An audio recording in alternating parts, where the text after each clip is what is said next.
Hello guy, সবাই কেমন আছো? আশা করি সবাই ভালো আছো, আমিও ভালো আছি। আমি চলে এসেছি একটা ছোট্ট কিচেনে। দেখেন আজকে দই কাতলা বানাচ্ছি। প্রথম দিচ্ছি অয়েল।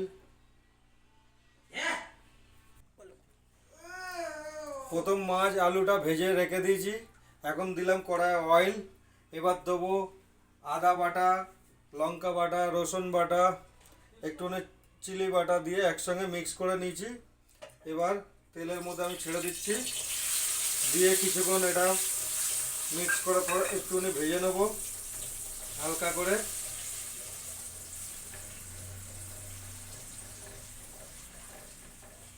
হালকা চিনি দিলাম জাস্ট কালার আনার জন্য হালকা, আর নুন দিলাম করে একটু হালকা ফ্রাই হবে। তারপরে কাজু দিয়ে দেবো একটুখানি, তার মধ্যে থাকবে একটুখানি পোস্ত, তার মধ্যে থাকবে একটুখানি চারমগজ, তার মধ্যে থাকবে একটু সৌফ। এটার মধ্যে আছে কাজু আছে, পোস্ত আছে, মৌরি আছে একটুখানি। এটাকে দিয়ে পুরো মিক্স করে পেস্ট করে নিতে হয়। করে এবার আমি এটাকে একটুখানি ঢেলে দিচ্ছি। দই কাতলার জন্য এটা স্পেশালিস্ট।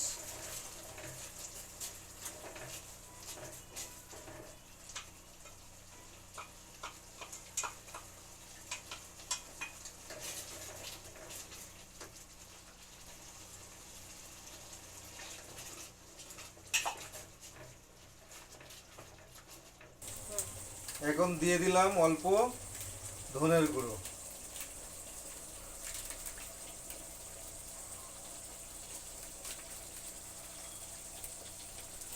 একটু আমি হলুদ দিয়ে দিলাম হালকা করে। উষুম উষুম গরম জল।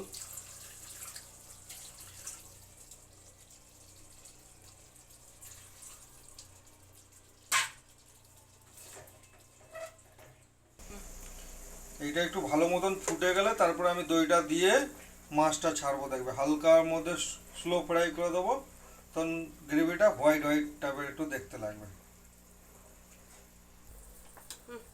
ভালো করে ফুটে গেছে, এবার দইটা দিয়ে একটুখানি নেড়ে নেবো, হালকা করে লো ফ্রাই রেখে দেবো। সুন্দর একটা কালার আসবে দেখেন।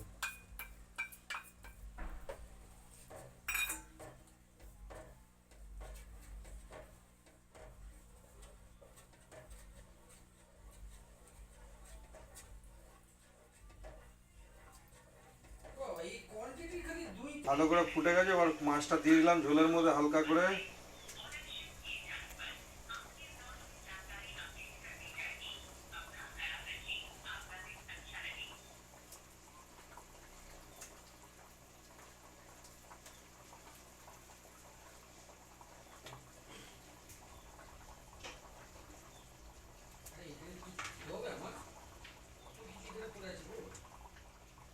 আমরা একটু আলু অ্যাড করে দিলাম, কারণ বাঙালি লোক একটু আলু খেতে ভালোবাসে, এই জন্য একটু আলু অ্যাড করে দিলাম ঝোলের মধ্যে। আর কিছুক্ষণ পরে এটাকে একটু ফুটে গেলে ভালো করে লাগিয়ে নেবো। দেখেন ঝোলটার কালার কত সুন্দর এসছে।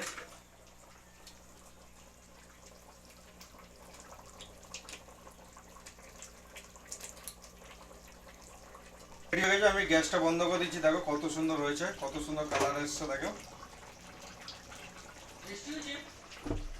টেস্ট সুস্বাদু হেভি।